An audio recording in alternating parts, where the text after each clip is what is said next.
Aquarius! Welcome to Mary's Angel Tarot. This is a general reading for Aquarius Sun, Moon, Rising, and Venus. Okay, Aquarius, let's start it. You have been in your own quiet processing of someone who left or pulled away or simply did not show up the way you would have wanted them to, and the processing has been doing its work. The work has not always been visible to you. Some days you have felt that you have moved on substantially. Other days you have felt that you are still in the middle of it. The variability is normal. Real processing is not a straight line.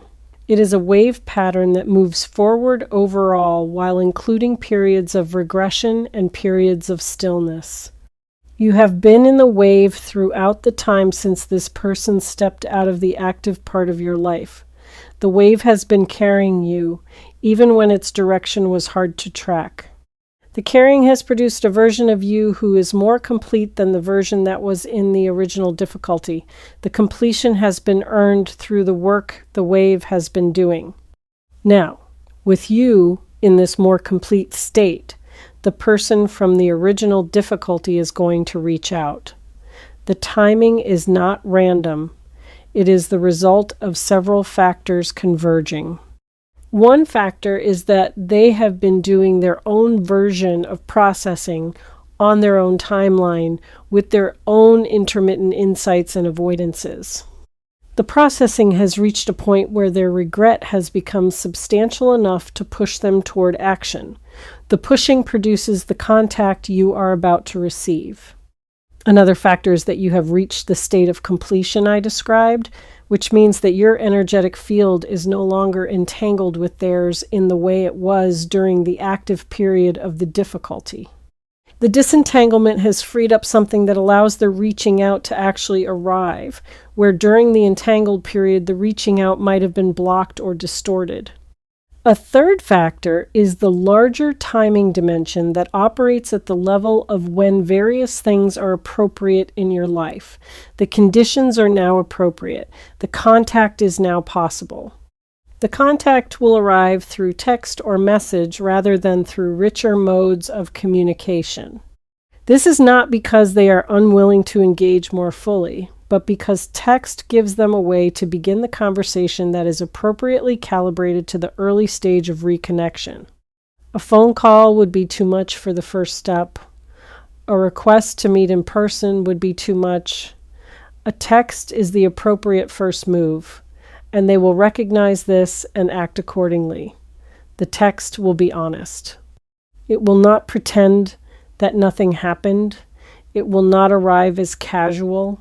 It will have the weight that the situation calls for, even within the relatively brief format of a text message. What will the text say?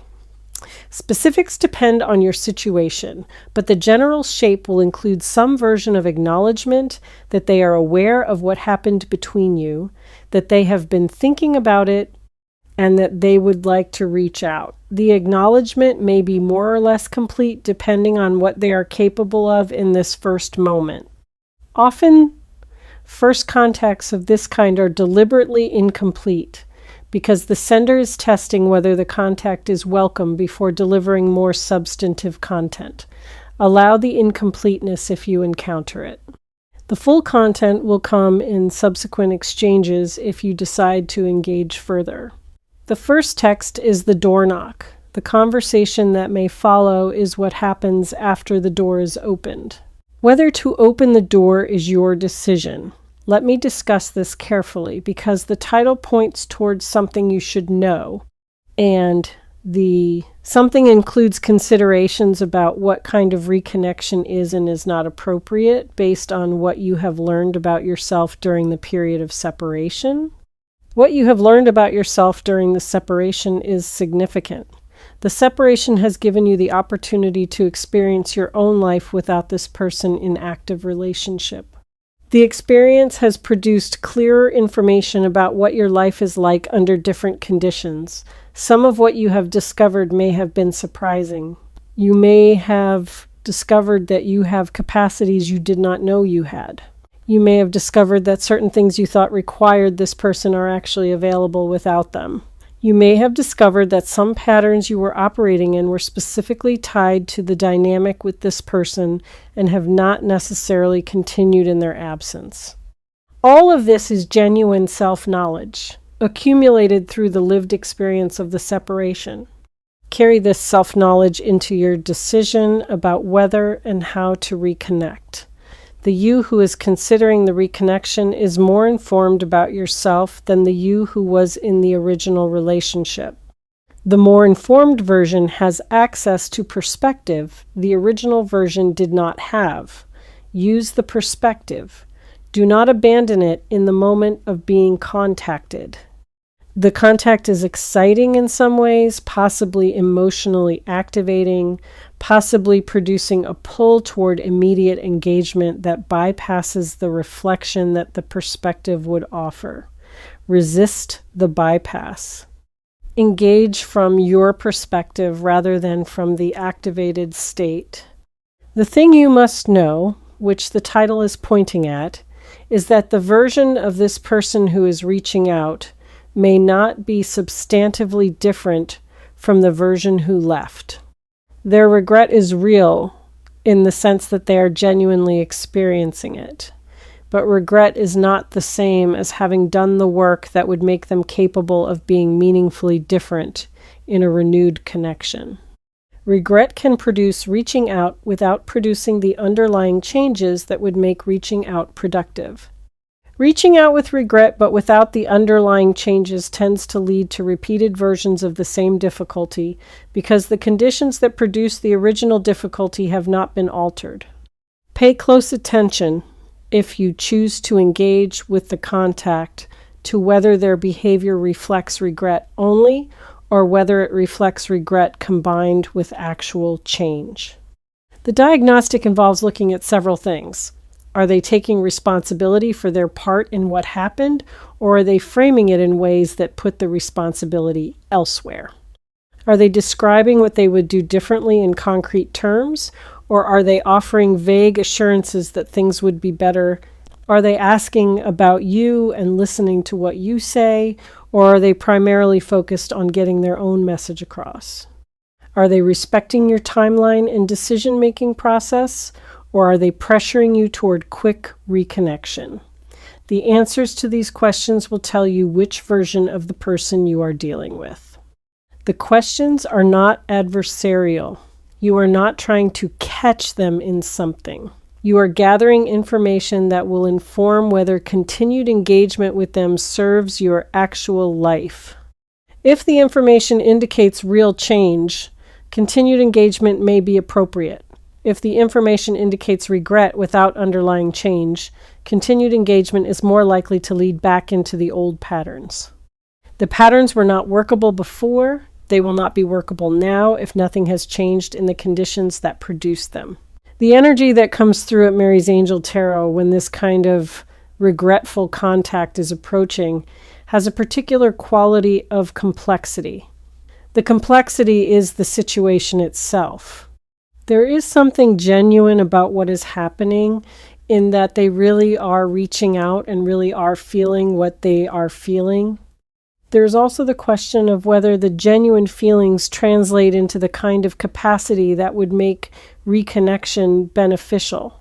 Both are present. Both deserve attention. Holding both without collapsing into either pure welcome or pure rejection is the appropriate posture for receiving the contact. Hold both. This is the practical orientation. Welcome the genuine in their reaching out without assuming that the genuine guarantees the workability of reconnection. Be open to the possibility that they have done the work that would make reconnection workable while also being willing to assess accurately whether the work has actually been done. Both openness and assessment can coexist. They are not opposed. The combination is what allows you to respond well to a complex situation rather than reacting to a simplified version of it. There is a specific protective consideration worth naming. People who have recently come out of difficult relational situations are sometimes more vulnerable to reconnection with the person who caused the difficulty than they might otherwise be. The vulnerability comes from familiarity, from the lingering attachment that has not fully resolved, from the desire for the situation to have a happier ending than it had, and from the natural human pull toward what is known. The pull toward the known can produce reconnections that the person would not have chosen if they were operating from a more grounded position. Be aware of this pull in yourself if you encounter it. Do not let the pull alone determine your response. Combine the pull with your assessment of the actual situation, and let the combination guide your response. If you are uncertain about what to do, you can take time. Time is a useful tool. You do not have to respond to the text quickly. You can wait a day, or several days, or longer. The waiting allows your initial activation to settle, leaving your more durable response available to you. Some people, after waiting, find that they respond from a stronger position than they would have responded from immediately. Other people find that the waiting clarifies that they do not actually want to respond at all. Both outcomes are valid uses of the waiting time. You can also consult with someone you trust before responding. A friend or other supportive person who knows you and your situation can sometimes provide perspective that you cannot generate from inside your own emotional state. The consulting is not abdicating your decision-making. It is gathering input that informs your own decision. Choose someone whose perspective you actually value, whose own situation does not bias them in particular ways about your choice, and who can hold your considerations rather than pushing you toward a predetermined conclusion. Their input is data. You remain the decision maker. If you decide to respond to the text and engage with what follows, engage with the awareness of what you have learned about yourself. Do not return to the patterns of how you used to engage with this person before the separation. The patterns were calibrated to the previous you. The current you is different. Engage from the current you. Bring your updated self-knowledge into the exchange. Let them encounter the version of you who has done the work of separation rather than the version that existed before the separation began. The current you is more capable, more grounded, more clear about what you want and need. These qualities should be present in how you engage with them now.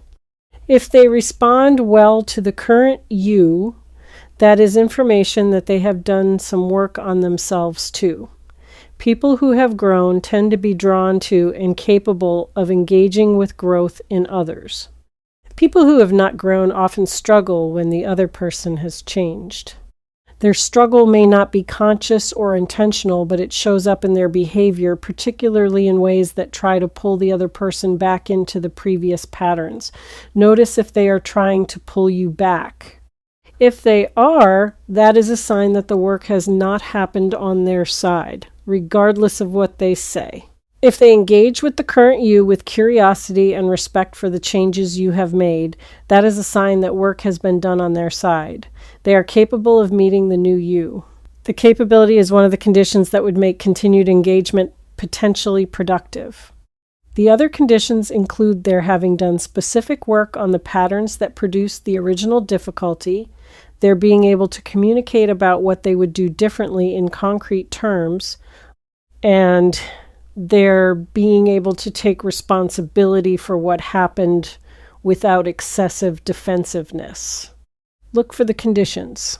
Their presence supports continued engagement. Their absence suggests that continued engagement is more likely to repeat the original difficulty than to produce something better.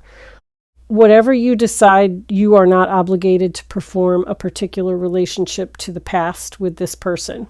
You can have whatever relationship to the past serves your actual healing. Some people find that hearing from the person who caused the difficulty allows them to feel something like forgiveness, or at least a relaxing of the active hold the situation had on them. Other people find that hearing from the person reactivates difficult feelings that had begun to settle. Both responses are normal neither is required. Notice what you actually feel in response to the contact and act from your actual feelings rather than from your sense of what you should feel. Your own well-being is the priority. This is worth saying because some people, when receiving regretful contact from someone who hurt them, fall into the pattern of prioritizing the other person's emotional process over their own.